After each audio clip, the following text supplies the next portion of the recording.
Ask Reddit, what industries are built on intentionally misleading people? The timeshare industry. It's highly predatory, and they sell it as if you're getting this amazing deal that's an investment that you can pass to your kids. Everyone I know who has bought one has regretted it, and they're almost impossible to sell. Unpopular opinion, but in the last 5 years, some trades and pivoted away from how can we help our customers to how can we extract the maximum amount of money for the least amount of lowest quality service. I am in the garage door industry, and I am watching some companies build literally mathematical models on how to extract the most money and what sales tactics drive it. HVAC and roofing have been it as well. Folks, for the love of God, try to get multiple quotes and focus on smaller local businesses. Nice to hear an honest answer from someone in the trade. Thankfully, word of mouth is still important, and the cream rises to the top. It does, but what happens if these megacore move in and all of a sudden, a small shop now needs to spend $20 and K-minus $30 and K per month in search engine optimizing and Google AdWords to even be visible to consumers? It's a freaking shame what is happening, and all it means is normal consumers like you and I are now paying way more for more or less disposable quality durable goods. Fitness. As someone with credentials in the industry, I can tell you it's a disgusting cesspool of misinformation and gurus/companies preying on the ignorant masses without any care for their health. The core concepts of gaining muscle and or losing weight are so simple that I 100% believe that a large amount of fitness influencers make up bull to deliberately confuse people. That way, these people think the only way they can gain muscle/lose fat/get a body like the influencer is to pay for their program.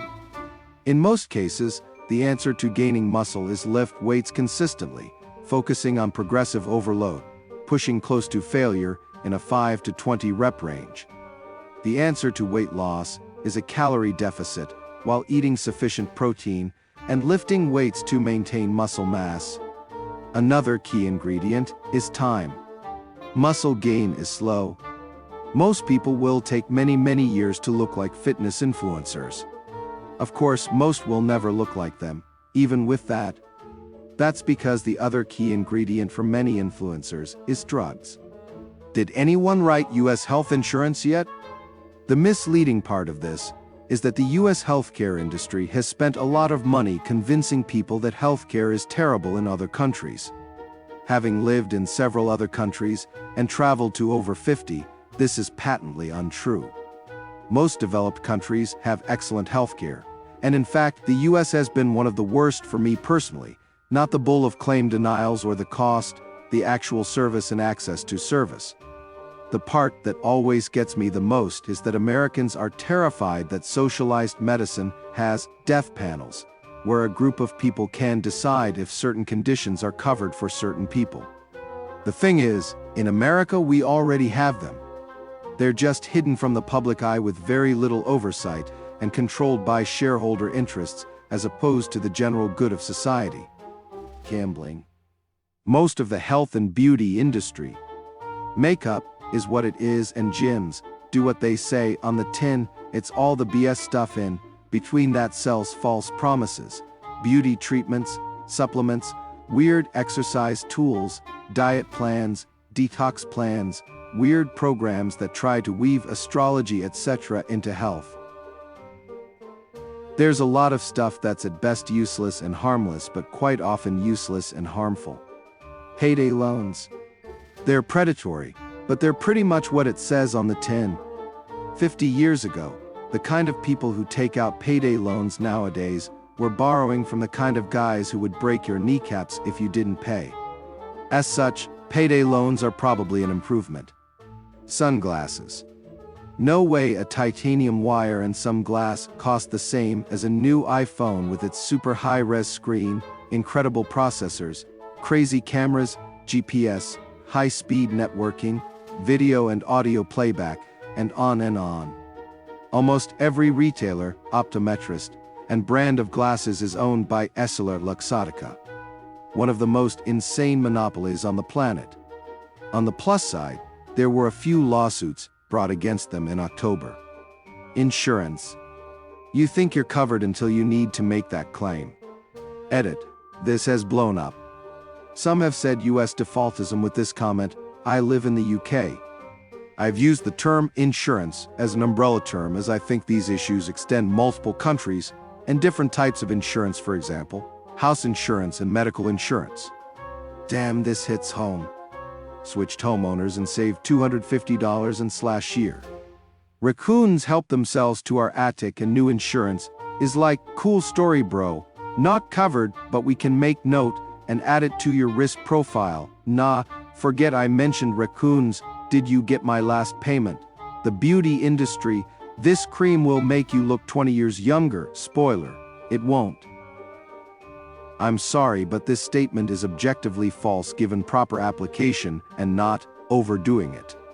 I've met plenty of women who apply a moderate amount of makeup who looked in their 30s but actually were late 40s to 50s. Now I'm no fan of the industry. It is plagued with products that can damage skin, needlessly hurts animals, warps women's perceptions of themselves, etc., etc.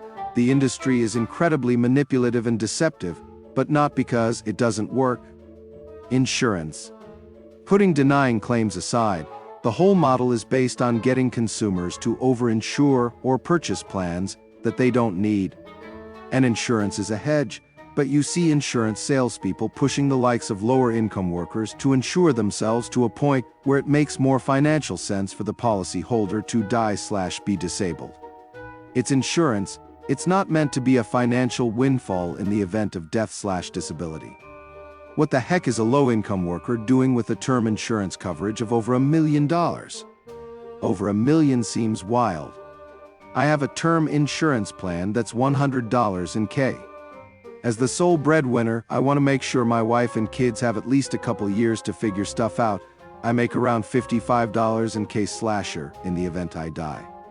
I only got a term life insurance plan because it was cheaper, and once my kids are grown, it will be significantly easier if I die for my wife to lean on them a bit. Can't expect a 2-year-old to help pay the bills though. Insurance, all forms of it, house/car/dental/medical/business. In a lot of cases you are required by law to pay these people money, to then screw you when you actually need them. I honestly have no idea how the reps on the phone sleep at night knowing what they've been party to. There's nothing intrinsically bad about pooling risk for bad outcomes that individuals can't realistically pay for, and there's nothing intrinsically bad about having insurance adjusters ensure that payouts are reasonable and that rogue customers aren't trying to scam them. But if it ever was an honest business, it has evolved into something ugly. The very notion that health insurance companies can deny claims put forward by doctors for clear medical need, or that an adjuster can deny a house damage claim for a condition that occurred before the homeowner took possession and was not aware of, is just evil. Insurance companies should earn a reasonable profit for providing cover, but just that. Just a reasonable profit for the service. Now it's shareholder quarterly dividends and share price, now it's bonuses for the adjusters that deny claims, save the company money. It's obscene. What industry do you think is a scam? Feel free to share in the comments below. Please consider subscribing and liking for more daily videos.